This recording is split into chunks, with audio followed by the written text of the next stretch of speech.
Welcome to the Blackhawks Breakaway Podcast, presented by Toyota. Toyota has more all-wheel drive and four-wheel drive vehicles than any other brand. Find yours, shine on. Toyota, let's go places. With Charlie Roumeliotis, who's in Fort Lauderdale, I am Pat Boyle. Charlie, how you doing? Hockey season is upon us.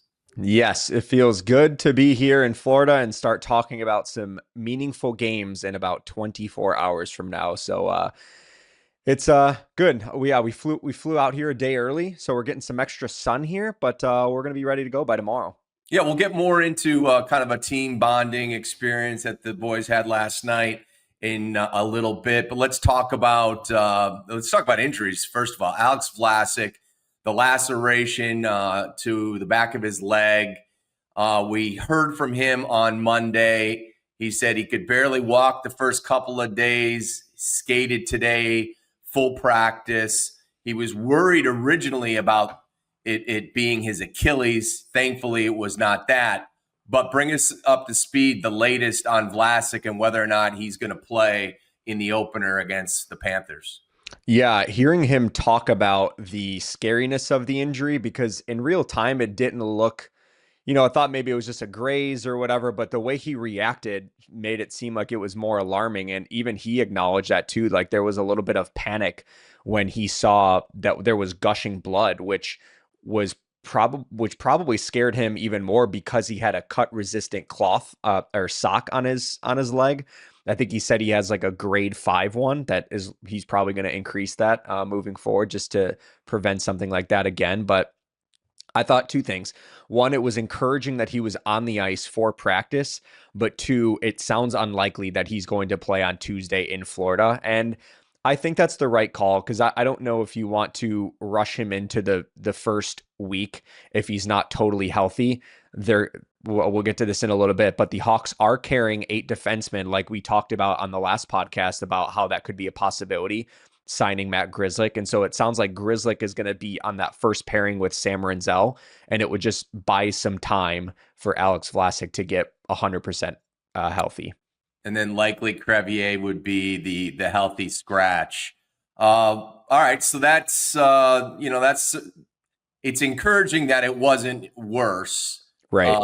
Because it could have been. I mean, like he said, he thought it could have been Achilles related, and who knows what goes on from that point. But I think it's smart too. Like there's no reason to push the envelope here. Game 1 and game 2, when he's ready, he's ready.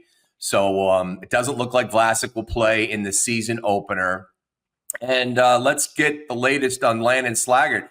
He did not make the trip with the team. He's out with a lower body injury. Is it the same muscle pull area that he had in training camp that caused him to miss a couple of weeks?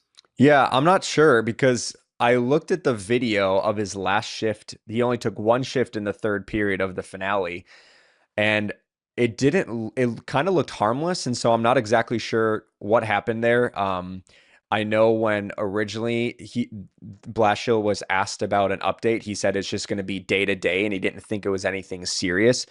The fact that he's not on the trip doesn't necessarily indicate that it's a longer term injury, but it is, kind of demoralizing because he is going to play, I feel like, an important role on that third line checking role with Dickinson and 𝗏𝗏𝗏𝗏.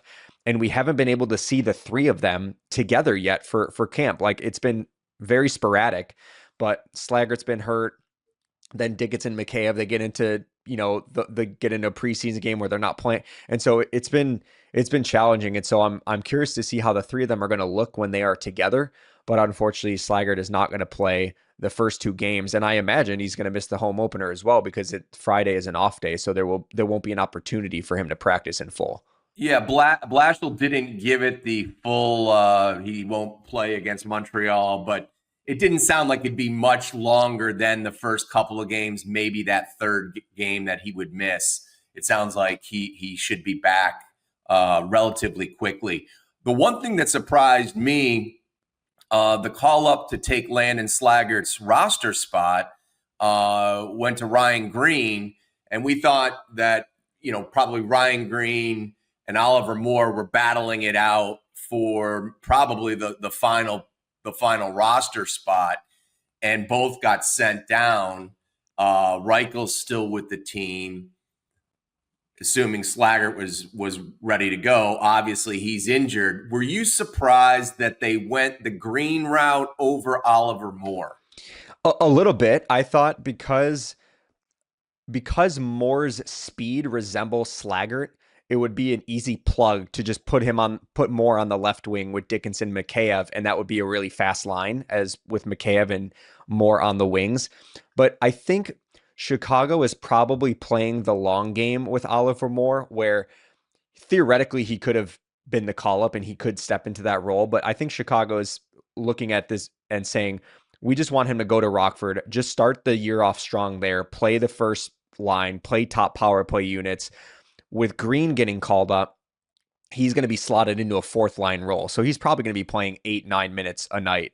And it's not going to be, you don't want Moore playing those kinds of minutes in the NHL out of the gate. And so, and depending on how long Slaggert is going to be out for, it would, if Moore was the call up, then he's for sure going to miss the start of the season in Rockford. And so I don't know if they wanted to yo-yo him up and down. Not saying I necessarily agree with it, but I think that's more so the thinking, like, let's get Moore on the Nazar plan from last year, not impede on that. And that way he can, when he gets called up mid-season or whenever that might be, then he'll be ready to go to play a top 6, top 9 role. Yeah. If it went by who played better in the training camp and the preseason, I thought Moore was more consistent than Greene. When you talk about playing the long game, I think you're talking about playing the long game with both. When you're looking at Oliver, I think you're probably looking at more of a middle 6 role right now. And I think you could, like you said, live with Greene being the fourth line center and getting 8 minutes. So if you're looking for overall development and it's only a couple of games because that's what you think a Slaggert's going to be out for, then yeah, maybe that makes more sense going the Ryan Greene route and let Oliver start things off probably on the number 1 line and, let him play in all situations. I just thought also too, on the PK, like what he brings to the PK, I thought that was another a little bit of a reason why he might edge out Greene. Yeah. I think with Ryan Greene though too, because he played a full extra year in college, he might be more pro ready to just step in when the Hawks are in a bind versus more like you don't want him to overthink things early on and then he's getting off to a late start in Rockford because maybe if he has a couple bad games against Florida or Boston or whatever, you don't want that to sit with him. And so I see both sides, honestly. So the lines will be basically what we saw in the second to last preseason game. Donato, Bedard, Burakovsky is your top line. Teuvo Teravainen, Frankie Nazar, and Tyler Bertuzzi, the second line. Then you have Doc, Dickinson, and 𝗻𝗂𝗃. Your fourth line is Foligno, Greene, and Sam Lafferty. You also already mentioned that 𝗏𝗏𝗃, who just signed the $1 million contract, he will take Vlasic's spot on the top pairing. He'll be on the left side. Rinzel will be on the right. It'll be Kaiser and Artie Levshunov, and then Del Mastro and Murphy. So right now, 𝗏𝗏𝗃 would be the odd man out, and Reichel the odd man out from the forward situation. We've been talking about Lukas Reichel, and rightfully so, quite a bit on this podcast. Do you think right now they're playing the poker game of trying to get the best return they can get for Lukas Reichel and kind of have a mutual parting of the ways, the old change of scenery deal, and we're probably going to see him in this healthy scratch, maybe gets a little bit of run depending on availability and health issues in a third or fourth line role? Yeah, it's probably the body of work with Lukas Reichel is big enough where what he is and has been for them. Now, can he still be the player that he thinks and the team thinks he can be? Sure. Do I think it's going to be here? It's looking unlikely. And so I think the Hawks are at a point now where they want to give other guys a look. And that's why they called up Ryan Greene. Like, they didn't call up Ryan Greene to put him as a 13th forward and watch. I think it's going to be a situation where 𝗏𝗏 gets in, kind of gets spots started, if nothing comes to fruition over the next like week or two. And so it's going to be hard because as a young player, psychologically, you have to stay engaged. And Jeff Blashill, he talked about that today, saying he didn't want to look at last year's 𝗏𝗏 and start drawing conclusions on what he could be as a player, because Jeff was saying, I don't think that's fair for me to get off on the wrong foot with that player, where every player should get a clean slate. Having said that, organizationally, they also have to make difficult decisions, and they have to start giving some of the other younger players a look. So it's going to be hard. Lucas has to for sure stay ready when his opportunity does come. So we'll see how that story develops. Some subplots to tomorrow night's game. Spencer Knight returns. You guys spoke to Spencer after the workout today. It had to be. I talked to him last week about what it was like watching his good friends and former teammates go for their second straight cup. And he kind of had a real refreshing take on it, where he felt great for them, and he felt like he was a passenger for the cup that he won. And he goes, at the end of the day, players want to play and they don't want to be passengers. And that's where he's looking at this opportunity in Chicago as obviously being the bell cow, being the 1A, and, seeing how his career can develop at age 24. For sure. Like, especially when you're a backup goaltender, there might be playoffs where you're literally not seeing any time. If you're a fourth line guy, you're at least still getting minutes and you're contributing in some way. But with Knight, he wasn't getting that time with the Florida Panthers. And so when they won that Stanley Cup for the first time, when he was there, he maybe again felt like he was a passenger. Even though he did play regular season games, he didn't help them in the playoffs. And so I think when he got to Chicago, he sees opportunity to be a number one goaltender here, and opportunity to grow with this young team and be the number one goaltender for a potential Stanley Cup winner years down the road. And I think that is appealing. Like, we even heard Petr Mrazek when he was here with Chicago for a couple years, he was just excited to play. Like, a veteran like him, we're like, wouldn't you want to go cup chase or whatever? And he's like, I'm just happy playing, because there were moments in his career where he was injured or he was the backup or whatever the case might be. So players want to play and they want to be contributing factors to contending teams. And to point out, and I think it's worth mentioning, he would have been leaned on quite a bit in the regular season, especially with the condensed NHL schedule because of the Olympics. But again, he's played in 2 playoff games. So, at the end of the day, players tend to judge and value themselves on, where the team is at as far as winning and losing, your role on that team, and the success you have in the playoffs. And they would really need a good backup for 𝗏𝗏 this year, because I think their road to get back to the playoffs is going to be hard without 𝗏𝗏 for the foreseeable future and without Barkov for probably the whole season.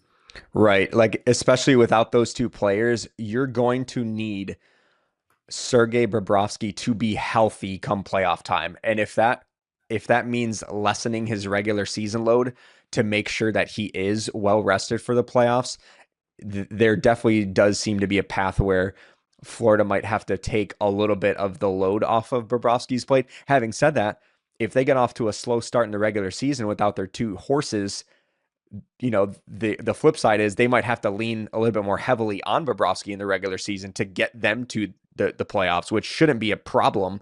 But if they hit a wall earlier than usual because of their, 3 consecutive Stanley Cup final appearances, that could be tough.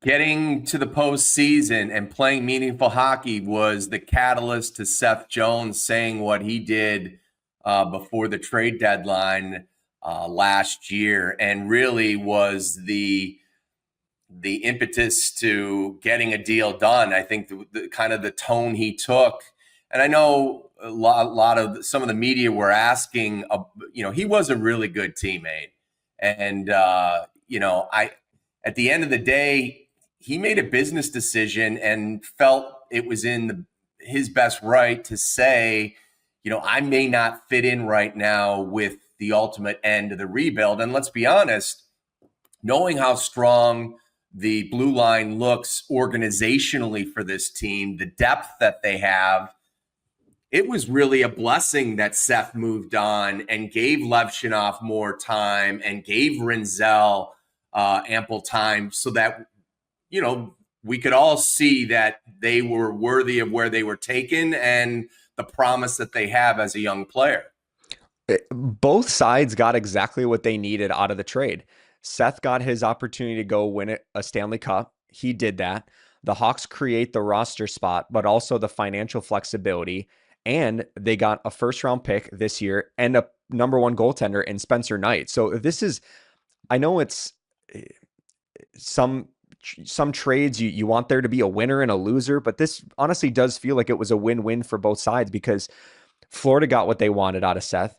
Chicago got what they needed out of Seth, just to be that transition guy to, he also helped the last couple of years, Seth Jones, just prevent the Hawks from potentially calling up defenseman prospects sooner than they were ready, because maybe they didn't have anyone, but Seth was able to do that. And we talked to Alex Vlasic today, and he said it was not a distraction in our locker room because Seth was a great teammate. And so they understood the decision for Seth to want to do that.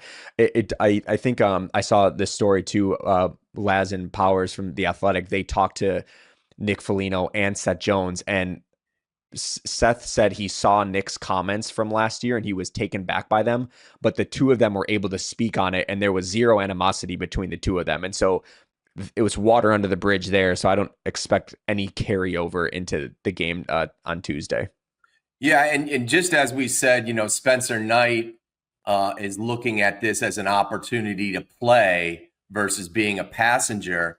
Sometimes when you're moved to a better team, like in Seth's case, you play less minutes than you were here in Chicago, and you're not on the top D pairing, and you're not on the number one power play unit, and you're slotted into the second pairing behind 𝗏𝗏, and everything falls into place a little bit better for you because you're not taking on the top line of the opposing team necessarily, and you're not logging 28 minutes or 27 minutes. And, so in Seth's case, we saw production from Seth that was greater than here at a higher level because he was asked to do less. And it was a perfect situation for Seth too, because he was stepping into a culture that was already founded. And so he just kind of had to assimilate into that culture. And in Chicago, he had an A on his sweater. So when there are a lot of tough losses that he had to go out there, face the media, because he was one of the leaders on the team. With Florida, not only was he perfectly suited in the role that he played on the ice, but he didn't have to be the center of, it's Barkov, it's 𝗏𝗏, it's Reinhart, it's 𝗏𝗏, it's Bobrovsky. Those are the leaders on that team. So he could just really focus on playing his game and not have to worry about all the extracurricular stuff off the ice. I think the Hawks have a chance to win this opener for a couple of reasons. One, it's been a weird training camp / preseason for the two-time defending champs.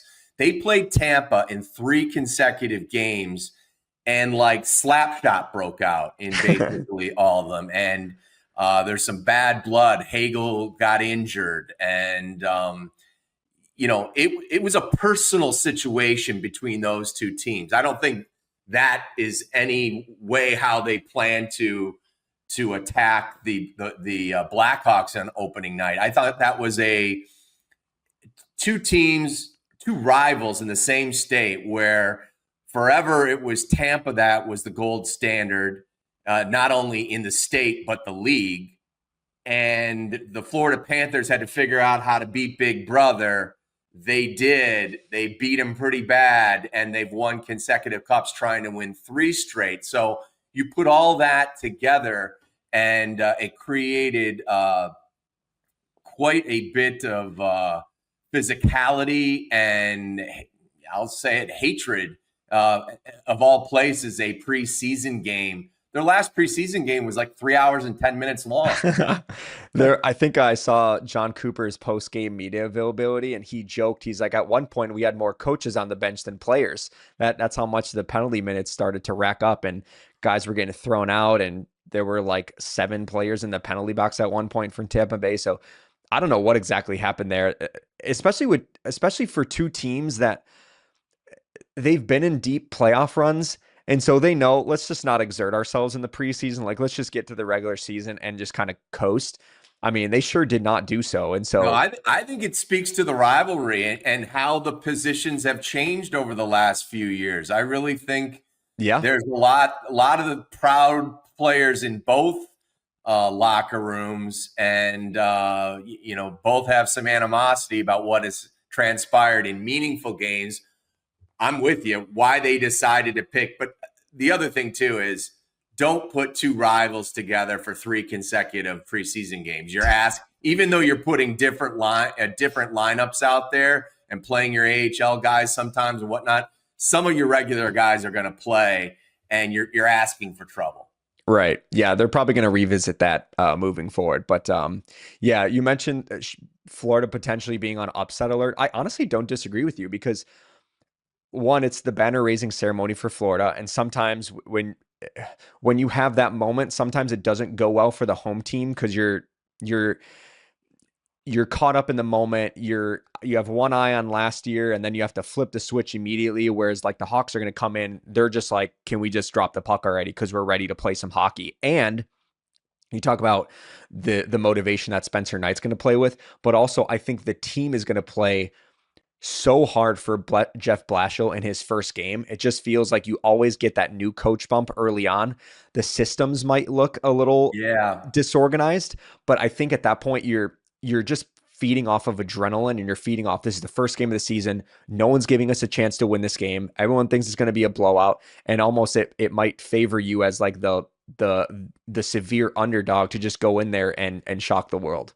It's a phrase we've used on this podcast. You've used it a lot, is when you don't have your A game, can you win with your B or C? I think the Hawks this year are going to play more games where they're at a B level, and that effort is going to catch a team that came to Chicago and said, we're going to take the night off against these guys, and we're going to go have some fun on Rush Street. We're going to have a nice meal, and we're not going to worry about taking them seriously. I think this year, where the Hawks, I think, are better than they have been the last couple of years, and I think the energy and effort that they give will see results in the win and loss, in the win column, and subsequently in the points. Yeah, like their floor is slowly starting to get elevated a little bit. The ceiling obviously is still going to be a work in progress, but I think when you get a head coach like Jeff Blashill, and you get this influx of youth that had a taste of last year's action, and they're going to hopefully take the next step, with Nazar, Rinzel, Levshunov, a full season of Spencer Knight, you feel like the floor of the team could start to get elevated, and that could, like you mentioned, catch some teams off guard. All right, big news in the National Hockey League. Connor McDavid, who was entering the final year of his contract, re-upped for 2 more years. So he's under contract with Edmonton for 3 more seasons. He stayed right at the same AAV that he's at now, $12.5 million. So a week after 𝗵𝗄𝗹 signs an 8-year, $17 million a year contract, Connor McDavid takes a much less market value and basically puts Stan Bowman and the Oilers on notice that, look, we need to up the talent level on this roster, and you're not going to have my contract as the excuse that we can't do it. Because with where the salary cap is right now at 95 million and going up to 104 next year, and some are even saying it may go to 107 next season. These are significant upgrades in the salary cap, and you can do the math. You can add an $11-12 million player, or spread that money out over a couple of players if you need to increase the talent level on your roster. Right. I was surprised, and I wasn't when I saw it, because Connor McDavid's big thing with potentially signing in Edmonton or not signing in Edmonton was he wants to see what the vision is, not just in the short term, but the long term. And so no surprise for me that he decided on a shorter term. But when I saw the 12.5, I'm like, his buddy Leon just got 14, and he's going to make $1.5 million. And you want to know what this reminded me of? This is Sidney Crosby. Sidney Crosby, $8.7 million he's been on for his entire career since the entry-level contract. Doesn't care. Like he doesn't care about what other people say about how much money he should make. Is the 𝗍𝗔𝗶𝗹 going to be upset because he didn't reset the market? It's okay. 𝗵𝗶𝘀𝗶𝗃 did that for others. Yeah. McDavid's like, I don't care about anything else except winning. And it's an admirable approach. And I'm curious to see from Edmonton's perspective, how they're going to use that money to surround him with the talent, and whether, not to get too far ahead of ourselves, but whether by the end of McDavid's contract, where is that going to leave him as well? Like, is that going to be, there are going to be a lot of teams that are going to be, are we going to be in on him? Like, should we be carving out $20 million for McDavid if that's going to be the end of the road? Because he easily could have said, you know what, I just want to be an Edmonton lifer. Give me a seven-year contract. Let me ride it out with a Leon. But he did not do that. And so these next 3 years are going to be really interesting for Edmonton.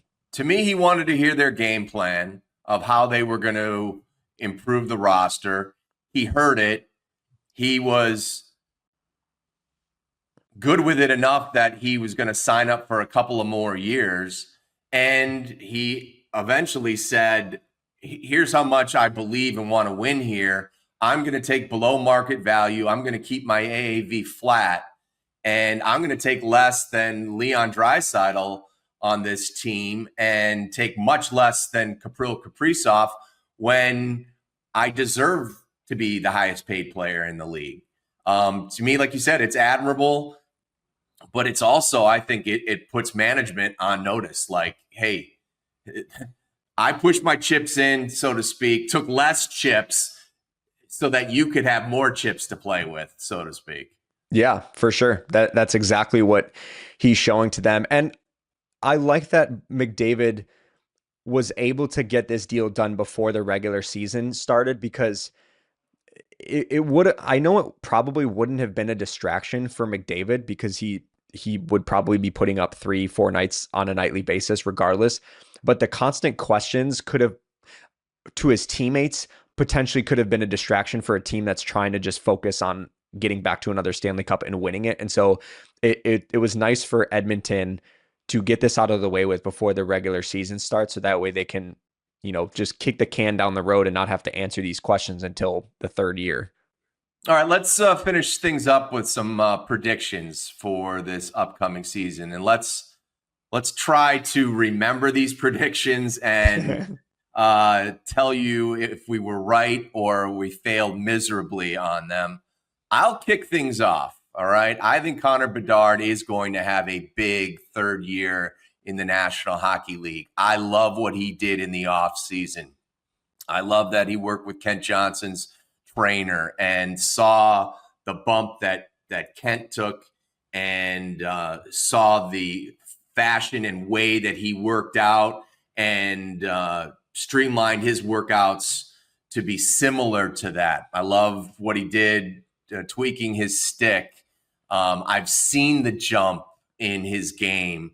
I think 𝗏𝗟 is going to be a great fit for him. I think he's going to tell him things that Kucherov has done, and he's going to make comparisons to players he had over the last 10 years and has coached. And I think that's going to be a good relationship. I think that Connor Bedard is going to finish in the top 15 in points this year and is going to end up somewhere around 88 or 89 points, scoring over 30 goals, and that would put him over 50 assists. I love it. You're bolder than I am, but I'm going to echo what you said about Connor and everything. The off-season training, the maturity to skip the worlds and say, nope, I don't want to interrupt my off-season training because I want to be ready to go for Chicago's training camp. He looked fantastic in the preseason. I was going to say this is the year that he cracks a point per game. I'm going to say if he finishes with 82 points, and where that's going to sit when it comes to the final NHL total, I'm not sure. I think I saw most odds makers have him at like 64 or 74, 75.5. So take the over. We're hitting the over. Yeah, we're hitting the over on that. So I got Connor at 82 points this year. I said this on one of our recent podcasts. I'll just echo it. I think 𝗵𝗪 𝗍𝗓 is going to lead the league in shorthanded markers, and I put that at 6. All right, that's a great prediction because it's not a prediction that other members around the league would make, maybe because they don't know how dangerous and how many opportunities shorthanded that 𝗵𝗪 𝗍𝗓 had last year that he didn't bury. And so I wouldn't be surprised if 𝗵𝗪 is like in the 4, like I'll say four shorthanded goals for 𝗵𝗪 𝗍𝗓 is awesome. 6 is definitely bold. And so I appreciate your boldness with that one. All right. You had one about Rinzel. You might as well reiterate that one. Yes, my bold prediction for this season is that Sam Rinzel will not only be a Calder Trophy finalist, but he will win the Calder Trophy for the top rookie in the NHL. And I just saw enough from him last year in the 9 games where he was averaging like 24, 25 minutes a night. And I think if you projected that over the course of an 82-game season, he would have led the NHL among rookies in ice time. And so he's going to be the power play quarterback on the first unit this year. He's going to be the top pairing defenseman. So if I have him between 45 to 50 points, like I don't even know if I'm selling, if that's too low, if that's too high. I don't know. When Brock Faber went head to head with Connor Bedard, I believe he had 47 points in 82 games. So I think that is absolutely reachable for Sam Rinzel. And I think you're not worried that 𝗏𝗏u 𝗍𝗓 is going to have something to say about that? I don't, because I think it's 𝗏𝗏u 𝗍𝗓. He missed so much time last year that not only is he going to try to get acclimated to the NHL, he's doing so at 17 years of age. He missed almost all of last season. So there's just going to be a catching up process with him.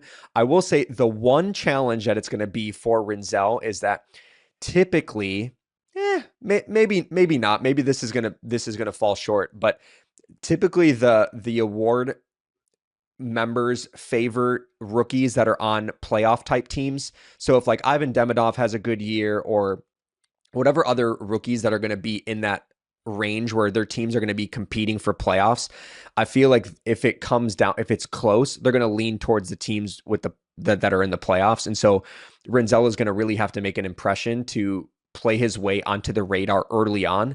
But I genuinely believe Rinzel will be a Calder Trophy finalist, and I think he will win it as well. Wow. All right. Well, let's hope that comes to fruition.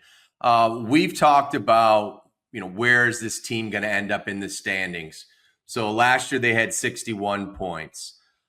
I don't know the exact number. I'm trying to kind of remember, but I want to say that the most points that the Blackhawks have jumped in, say, the last 25 years is 21 points from one year to the next. I think that is the case. In that ballpark. It's in that ballpark, and it's a significant number. I think that the Blackhawks will increase their point total by at least 18 points this year. I'm not going to jump out and say it's 21, 22, and it's going to be the most in franchise history. But I think they're going to make a significant jump. I'm going to say 18 points at least. And, that takes them still much below that threshold of being a wild card team. But I think it gives us a lot more fun games and entertaining contests to break down on WGN Radio and CHSN. Yeah, I like it. I'm going to have them at 73 points, so it would be a 12-point increase. But if you break it down, that's 6 more wins. So that's a pretty significant increase. But I think where we're going to see, even if the point total isn't a significant increase, I think where we're going to see the growth is they will be in more competitive games for longer. So the games aren't going to be over by the second period. They might get to the third period, Hawks are down a goal, and they just can't find that extra goal, right? And so I think you're going to see less of the 5-1, 4-1 losses this year, and it's going to be more 3-2, 4-2 with an empty netter. And so I think that if we saw that, or just pushing games to overtime, I think that would be an improvement for Chicago. So I'll put my official predictions at 73 points. All right, I'll take that. If I had one concern heading into the season, it would be kind of just where they're at picking up the systems. And I'll start with the PK, which was really strong last year. The power play was strong. When Jeff Blashill was in Tampa, the first month that the Tampa took over his PK system, they struggled. And I think they were 22nd in the league. From that point on, they were the number 1 penalty kill in the National Hockey League. So do not judge this PK by the first month of the season. They've had a lot thrown at them, both on the forecheck, on power play, PK, how they want to handle things, that I think there's going to be some growing pains in month number 1. But that would be my concern, like how big those growing pains are. And like I'm looking at the PK certainly early on as one of the areas that could prove to be a bit of a rough ride. Yeah, it has definitely struggled in in training camp, like specifically the power play too. Watching them, it's been a little disorganized. I wonder how much of it is the players know what system that the PKers are going to try to do, so they're or vice versa. Like I don't know how to articulate this properly, but when you're trying to get the system yourself and then also trying to prevent what the other system is doing, it could maybe just add to like a psychological factor, versus when you're playing in an actual game, you're studying an opponent on what they do and they don't know exactly what you're doing. So I'm like, outside of like currently they don't have any tape on what Jeff Blashill's Blackhawks are going to look like, right?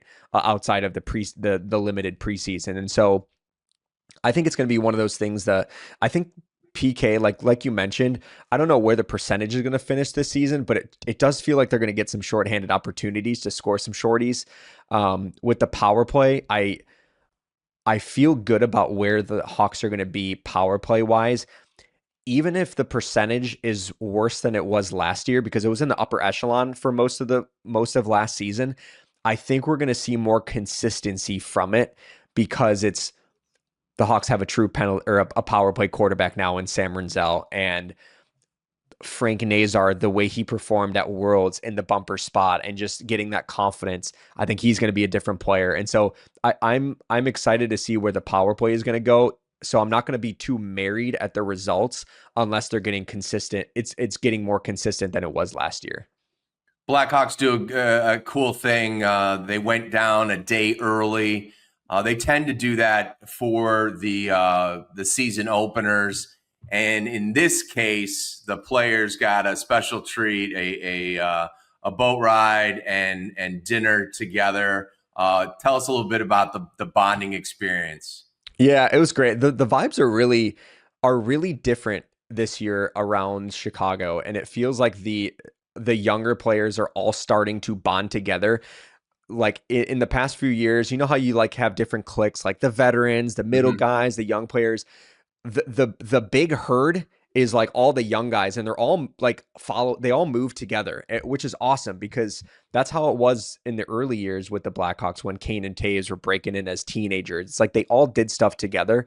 And so the boat was an awesome time, and it's been cool to see all of the guys bonding and interacting with each other as a team. Like that's the way it should be. And so it was a great night. And I got to mention this. So we were on the boat for maybe 3.5 hours or so.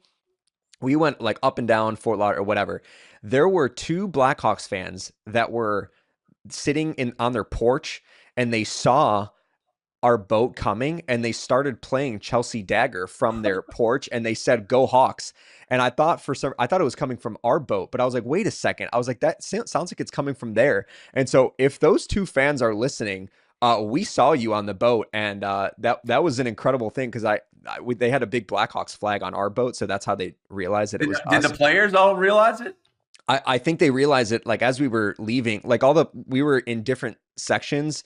I think there were players sitting up top, so I think they might have seen them. But I thought that was really cool. Like these Blackhawks fans just saw They're everywhere. They're everywhere, Charlie. Yeah. Well, let's hope we have a fun season. A lot of different things going on. Certainly with the new coaching staff, it's been an intense training camp, and a lot of young players vying for spots. So let's see. And then let's see how the veterans, let's see how they handle. Like, I think Dickinson's going to have a big year. I think 𝗵𝗪 looks like he's poised to have a better start to his season than we've seen in years past. So, I know we're going to talk a lot about the 24 and under guys, but, we know we're going to hear from the veterans as well. Yeah, and I'm just looking forward to seeing the Blackhawks play games that matter, where it's real measuring sticks. Like even in the preseason, the final dress rehearsal on Friday, which was theirs against Minnesota, like that was a fun game to watch because they were down. It was like the final minute, they were into it. It's like I want to see more of that translate over into the regular season, where the Hawks are into those games and competing in the final minute and a half, where they're calling timeouts and trying to use the extra attacker. And so I'm ready for these games to count. All right, me too. That's going to do it for the Blackhawks Breakaway Podcast. For Charlie Roumeliotis, I'm Pat Boyle. Thank you for watching and listening. Hawks season is here. They open up in Florida on Tuesday, and then they will continue to Boston, and the home opener is Saturday against Montreal at the United Center. We'll talk to you later.